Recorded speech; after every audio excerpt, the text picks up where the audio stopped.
IFM.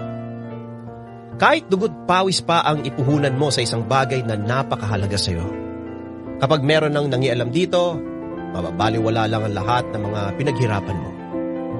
Ako nga pala si Greg, 64 years old at nagmamay-ari ng isang negosyo.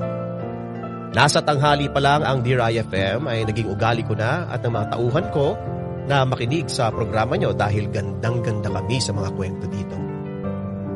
Mas gusto naming makinig na lang sa Dear IFM kaysa manood ng TV sa ganung oras para na isasabay namin ang paglilibang sa pagtatrabaho. At kahit ngayon na nasa gabi na ito, ay nakikinig pa rin ako dito. Hindi ko naman binalak na magpadala ng kwento sa programa nyo. Kontento na ako na marinig ang mga magagandang boses ng mga voice talents ninyo at syempre, ang marinig ang mga pangyayari sa buhay ng mga letter senders ninyo. Kaya naman, hindi ko akalain na darating din ang pagkakataon na ibabahagi ko rin sa inyo ang kwento ko at ang negosyo na itinatag namin ng kaibigan ko. 20 taon na ang nakakaraan.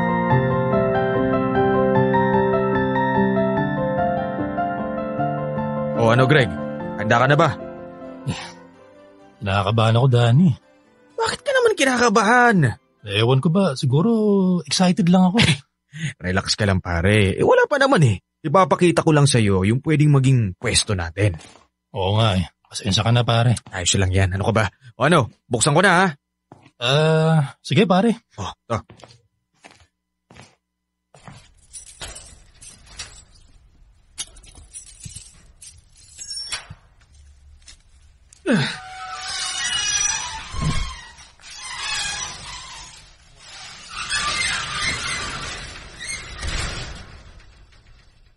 Oh, ano Greg?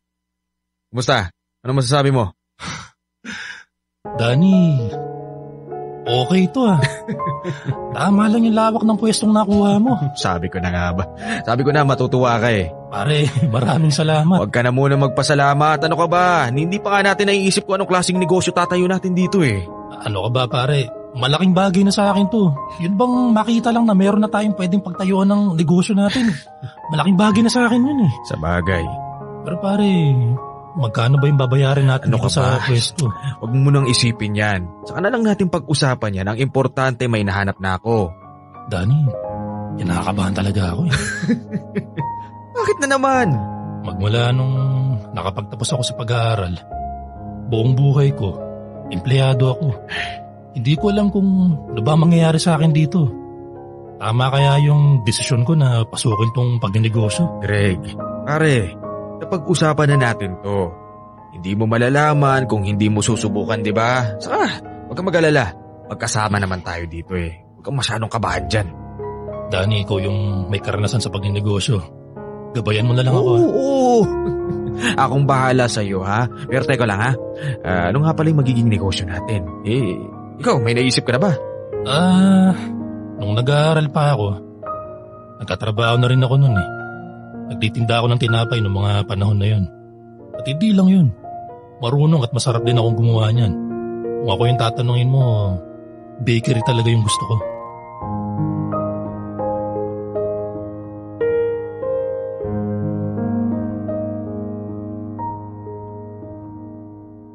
Pinagbigyan ni Danny ang kagustuhan ko kaya bakery ang naging negosyo namin.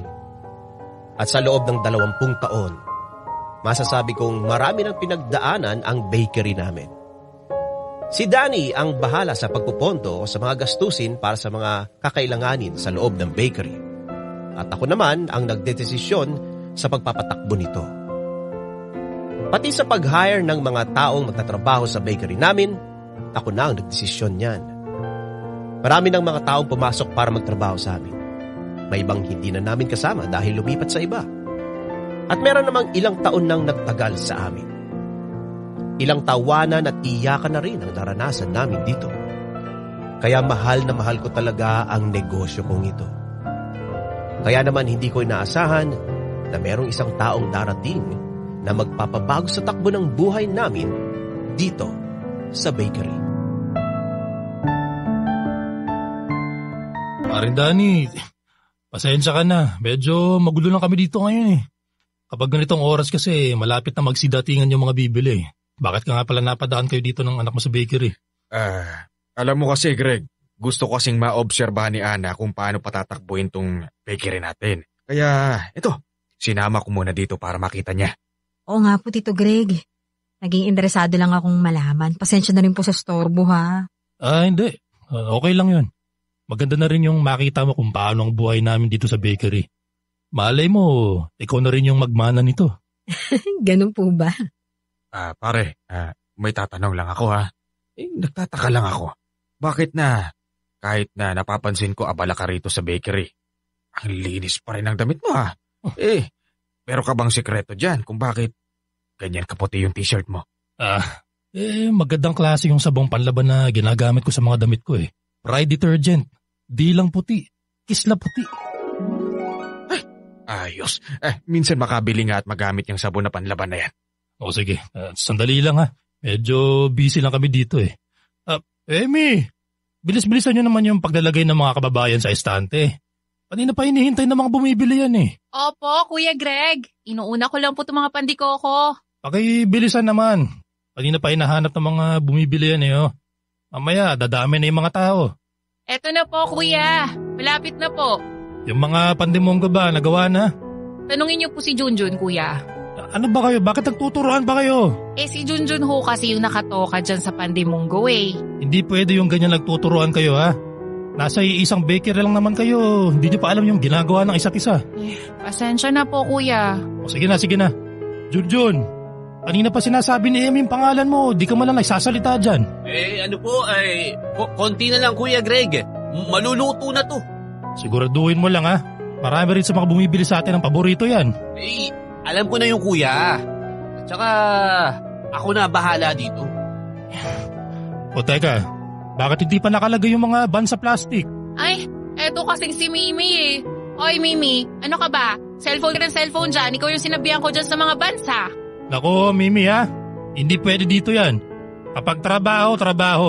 Mamaya na yung mga kung ano-anong libangan nyo. Baka gusto niya ipagbawal ko yung cellphone dito. Kuya Greg, pasensya na. Pagsasabihan ko na lang to si Mimi. Ikaw kasi Mimi, gawin mo na nga yan. Sa susunod, ayoko na mangyayari ulit to ha. Pinagkakatiwalaan ko pa naman kayo. Saka na kayo pumetics kapag tapos na yung trabaho. Pasensya ka na kuya ha. Medyo sumablay lang kami ngayong araw. Hindi na mauulit yan, hindi na mauulit. Paring Danny, Ana, pasensya na talaga kayo. Kung minsan, hindi rin talaga may iwasan yung mga ganitong pangyayari. Pero huwag kayong mag-alala. Napagsasabihan ko naman ng mga tauhan natin. Wala na magiging problema. Ayos. Ana, anong masasabi mo? Tito Greg, pasensya na po kayo sa sasabihin ko ha, pero sa tinagal-tagal na kayo namamahala dito sa bakery na to, ganyan pa rin mo ba kayo magpatakbo sa mga tauhan natin? Kasi nangihinayang po talaga ako eh. Hindi pala kayo magaling. Parang hindi po bagay sa inyo ang magnegosyo.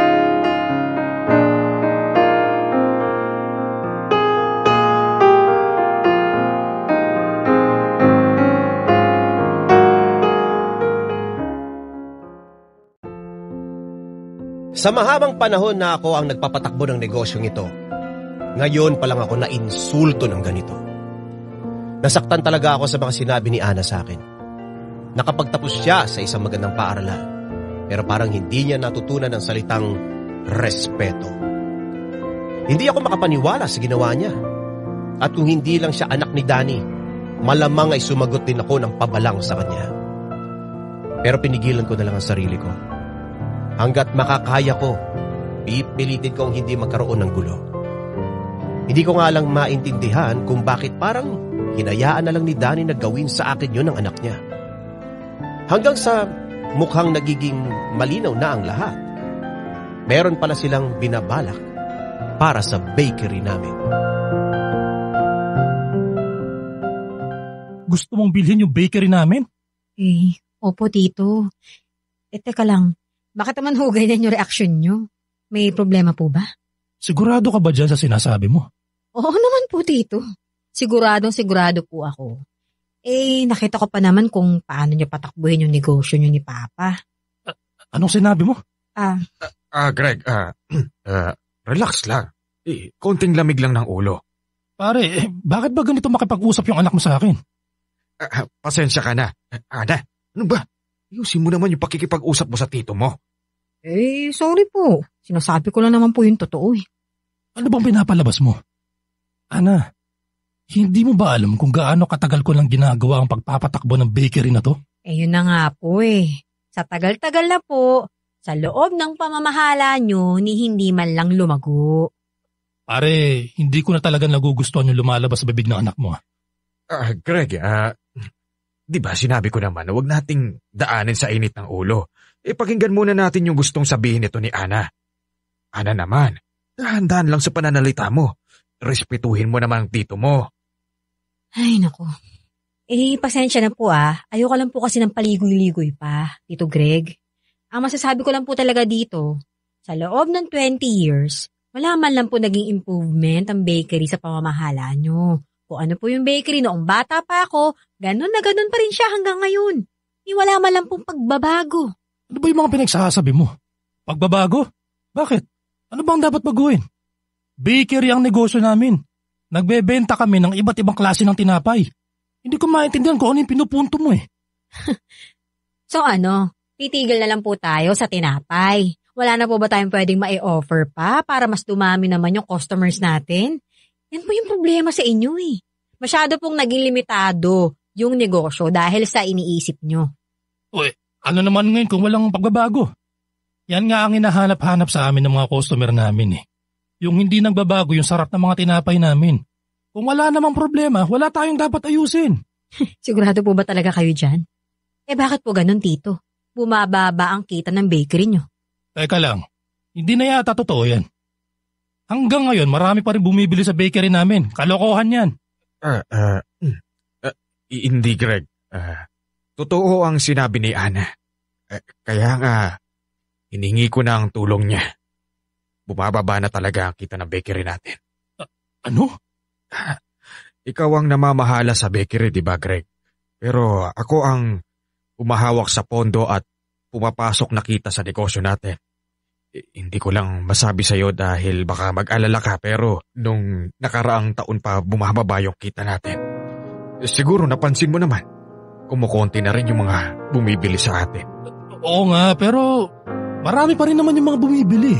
Kaya lang siguro medyo nabawasan kasi may mga bago nagsitayuan ng mga negosyo malapit sa atin. Yun na nga ang sinasabi ni Ana. Greg, nagsilipatan na nga yung ibang customer natin kasi nga wala nang bago sa atin. Nag-iiba rin ang gusto at hinahanap ng tao. At hindi na natin kaya pang makipagsabayan dahil aminin na natin, matatanda na tayo at hindi na patok sa kanila ang mga diskarte natin. Ano ngayon ang gusto mong gawin ko, Danny? Ayoko namang unti-unting bumagsak ang bakery na pinundar natin ang hindi natin namamalayan, Greg. Baka nabigla lang tayo at madamay pa natin yung mga taong nagtatrabaho sa atin. Ang tingin ko talaga, mas makakabuti para sa atin lahat kung ibenta na lang natin tong negosyo na to sa anak ko.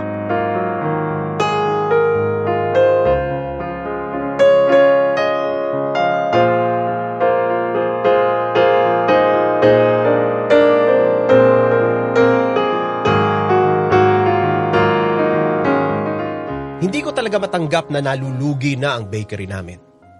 Pero ano ba ang laban ko sa mga sinabi ni Danny? Mahihirapan akong ilaban ang punto ko dahil siya ang nakakaalam ng tungkol sa perang pumapasok sa negosyo namin. Pero hindi pa rin ako pumayag sa kagustuhan niya at ang pakialamerang anak niya. Walang dahilan para ibenta ko ang negosyo namin. Maraming mga taong umaasa dito. At hindi na lang basta negosyo ang tingin ko dito. Parang tahanan na namin ang bakery na ito. At hindi ko hahayaan na masisira lang ang lahat ng dahil lang sa pagdating ng isang tao. Gagawin ko ang lahat para maprotektahan ito.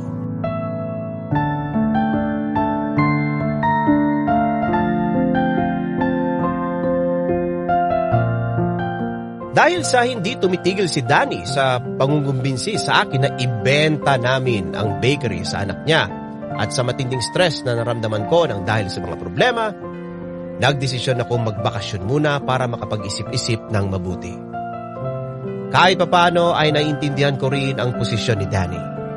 Pero hindi ko lang talaga matanggap na kaya niyang ibigay ng ganun-ganun na lang ang isang negosyong inalagaan namin sa mahabang panahon.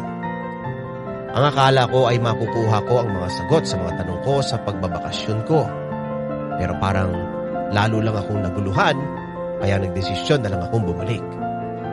Pero lingid sa kaalaman ko, may nangyayari na pala sa bakery habang wala ako. Kinikilig! Ako? Hindi Kikiligin ako sa'yo?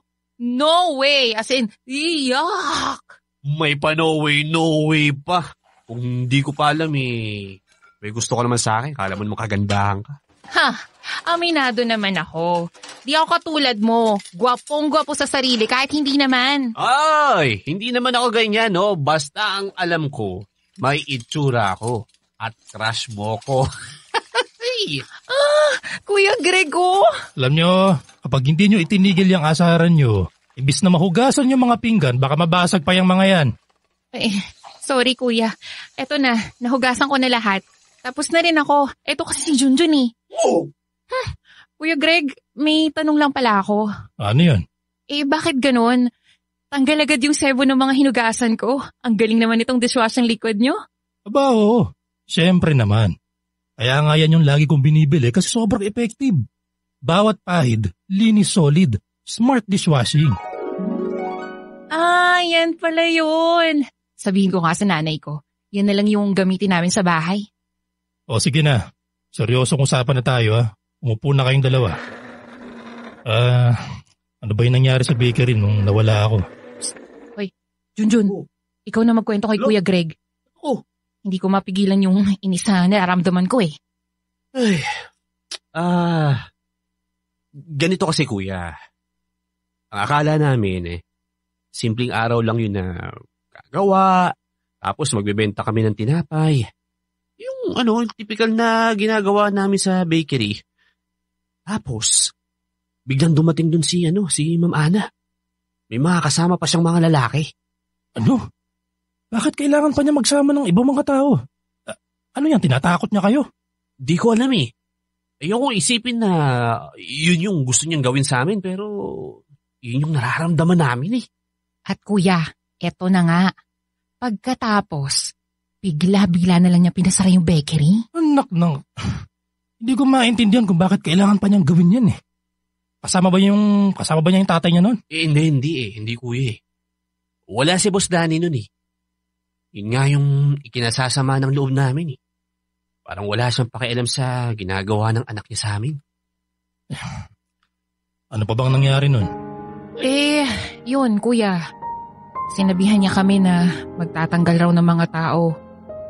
Kasi raw, hindi na raw kakayanin ang pagpapasweldo sa amin. Kasama kami ni Junjun sa mga natanggal. Siguro dahil sa kami yung pinakamatagal doon at mas malaki ang sahod. Kumpara sa ibang mga kasamahan namin. Wala na lang kaming nagawa. Kahit gusto namin magreklamo at pumalag, hindi naman namin kaya eh. Kumpara sa kanya, ano lang ba naman yung pinag-aralan namin, di ba? Tapos ang sabi pa niya, gagawin na raw na bake shop yung bakery. Kuya Greg, ano lang yung pag-asa namin? Baka naman matulungan mo kami Usapin mo naman si Boss Danny. Baka pwedeng mapakiusapan siya na huwag naman kami tanggalin sa trabaho.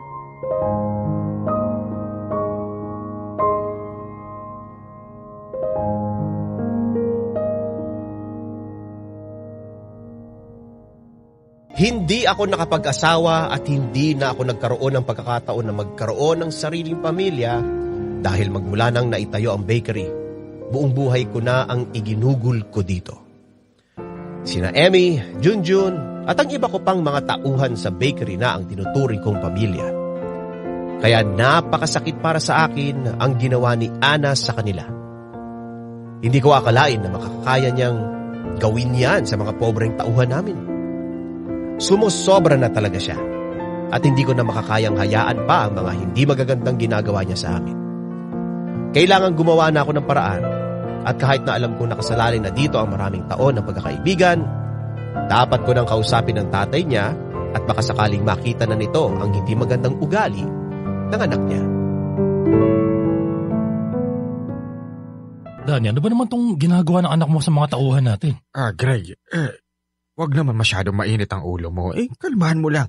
Pag-usapan natin to na maayos, ha? Pag-usapan na maayos? Maayos ba yung ginawa ng anak mo? Kung kailan wala ako doon, saka siya pumunta sa bakery at nagsama pa ng mga tao para takutin yung mga nagkatrabaho doon. Sandali. Parang sumusobra naman yata yung sinasabi mo kay Ana. Greg, ginawa lang naman niya yun dahil yun ang tingin niyang tama. Hindi tama yung ginawa niya dahil hindi siya ang may-ari ng negosyo. Anak lang siya ng may-ari. Anong karapatan niya para umasta ng ganyan sa mga tauhan natin? Mapupunta rin naman sa kanya yung bakery na yun, ha? Pwes, nang dahil sa ginawa niya, lalo kung hindi ibibigay ang bakery sa kanya. Hindi ako papayag na ipapasok ko na lang ng basta-basta ang pagmamayari sa isang taong hindi kagandahan ng ugali. Hindi ko na nagugustuhan yung sinasabi mo, Greg. Sinasabi ko lang yung totoo. Hindi sa karapat-dapat para sa negosyo na to. At sino ka para magsabi ng ganyan, ha? Ako lang naman ang isa sa nagmamayari ng bakery. Kaya may karapatan akong sabihin itong mga bagay na to. At ako yung isa pang nagmamayari ng bakery na to. Greg, ha? At kung gugustuhin kong ibenta sa anak ko ang negosyong to, magagawa ko. Hindi mo magagawa yan nang hindi ako pumapayag. Dalawa tayo magdidesisyon dito. At hindi mo ako mapipilit, Danny. Talagang nagmamatigas ka na. Dugot pawis ang ipinuhunan ko sa bakery na yan kaya ipaglalaban ko talaga yan. Sa mahabang panahon, ako at ang mga tauhan ko ang nagpakahirap dyan. Kaya hindi ako papayag na basta-basta na lang napaalisin sila ni Ana sa mga trabaho nila. Baka nakakalimutan mo, Greg. Ako ang humahawak ng pondo. Ako ang nagpapatakbo ng pera para mabuhay itong bakery na pinagbabalaki mo at ipinagdadamot mo. Malinaw sa akin yun, Danny. Ano ngayon ang pinapalabas mo dito? Ha? Bakit mo sa akin sinasabi yan? Hindi mo ba naiisip na pwede kong itigil ang pagpasok ng pera dyan sa bakery? Kapag wala ng perang pumapasok dyan, titigil na din ang operasyon ng bakery na yan. Total, umihina na rin naman ang kinikita natin. Aba, mas maganda nga siguro ganun na lang ang gawin natin. Hayop talaga kayo ng anak mo, Danny. Ipagpapalit mo ang pagkakaibigan natin at ang kapakanan ng mga tauhan natin para lang dyan sa pagmamarunong ng anak mo. Mga wala kayong puso. Sige, sabihin mo na gusto mo sabihin. Hindi ko napapatulan yung mga sinasabi mo, Greg. Basta kung ako sa'yo, pag-iisipan ko ng maigi to. Dahil kung hindi, baka lalo pang lumaki ang gulo. Huwag mo nang hintayin pang tuluyang magsara at mabaliwala ang negosyo na pinaghirapan mo.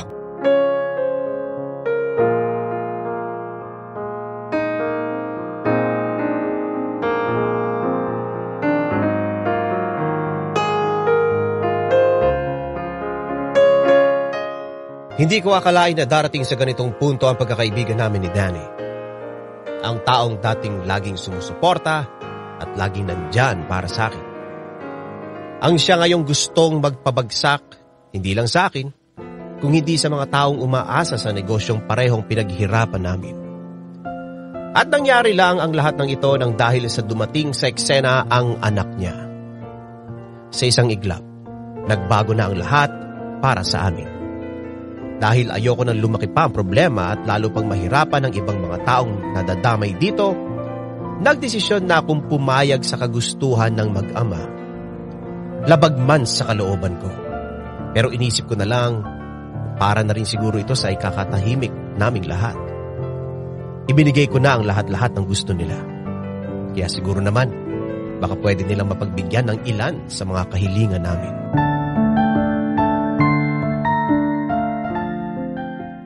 Lilinawin ko lang po, Tito Greg, ha? Hindi nyo na sila tauhan. Tauhan ko na sila. Pasensya ka na.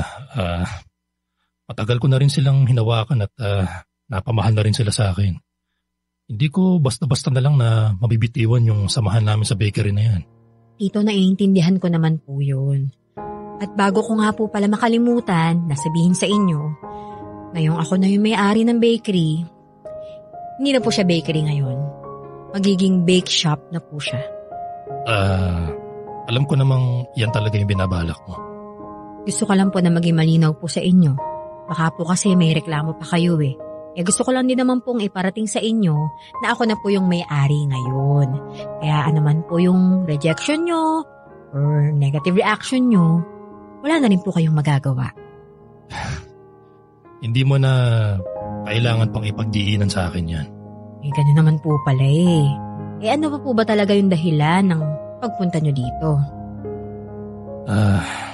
May 2 pabor sana akong hihingin sa'yo. Sige po. Naging magkaibigan pa rin naman po kayo ni Papa. Mataas pa rin naman po ang respeto ko sa inyo kahit papano. Tingnan po natin kung ano po yung magagawa ko. Salamat naman kung ganun. Anyway, ano po ba yung pabor na hinihingi niyo po sa akin? Gusto ko lang sanang makiusap sa'yo kung pwede mo sanang kunin ulit yung ilan sa mga taong natanggal sa bakery. Teka lang po ha. At bakit ko naman po gagawin yun? Tinanggal ko na nga po sila. Umaasa akong may natitira pa rin kabutihan sa puso mo, Ana. So ang ibig niyo pong sabihin, kung hindi ako pumayag na ibalik sila, masamang tao na po ako, ganon? Hindi naman sa ganon, Ana. Nagbabakasakali lang naman ako na mapagbibigyan mo ako.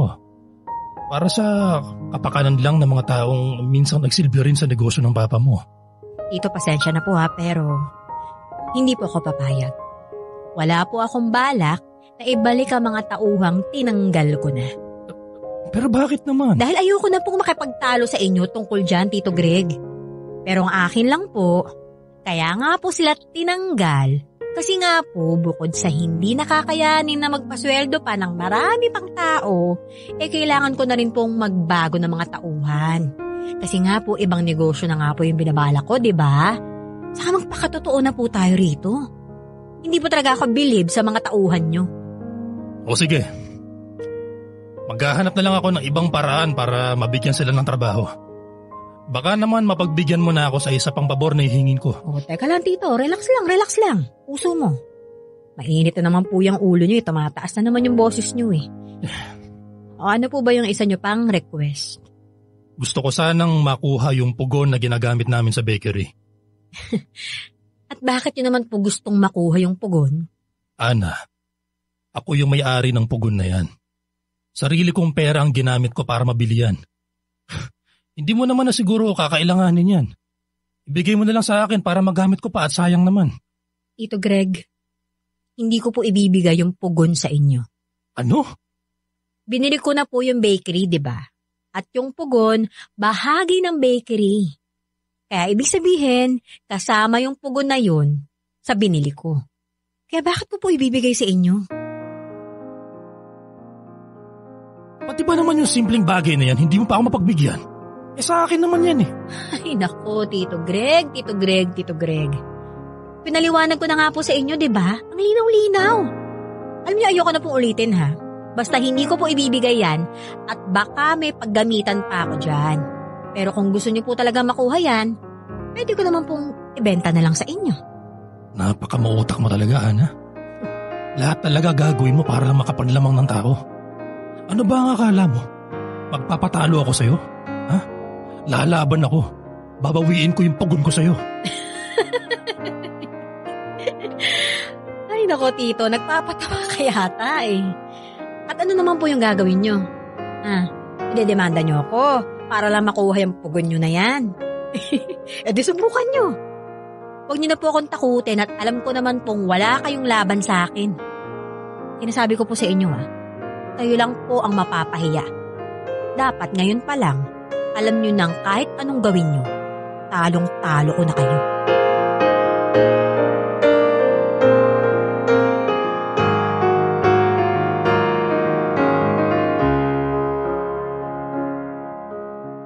Hindi ko rin napanindigan ang mga sinabi ko kay Ana. Mahalaga para sa akin ang pugon ko na naiwan sa bakery.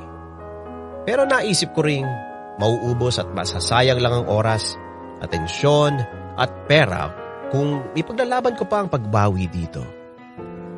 Nagdesisyon na lang akong pagtuunan na lang ng pansin ang mga problemang nasa kontrol ko pa at makakaya ko pang magawa ng paraan. Mas mahalagang matulungan ko muna ang mga tauhan kong nawalan ng trabaho. Sa ngayon, may bagong bakery na rin akong naitatag kasama sina Emmy, Junjun, at ang iba pa sa mga kasamahan namin na sumama pa rin sa amin. Mas mahirap nga lang ngayon dahil sarili ko ng pera ang ginagamit ko para magpatakbo ito. Pero hindi na bale. Kahit papaano naman ay dumadami na rin ang mga bumibili sa amin.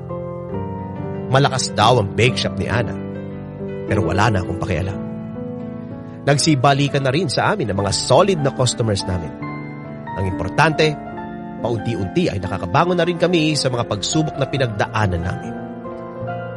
Maraming salamat, Dear IFM, sa pagkakataong may bahagi ko sa inyo ang kwento namin ito. Hanggang dito na lang muna at more power sa inyong programa. Greg.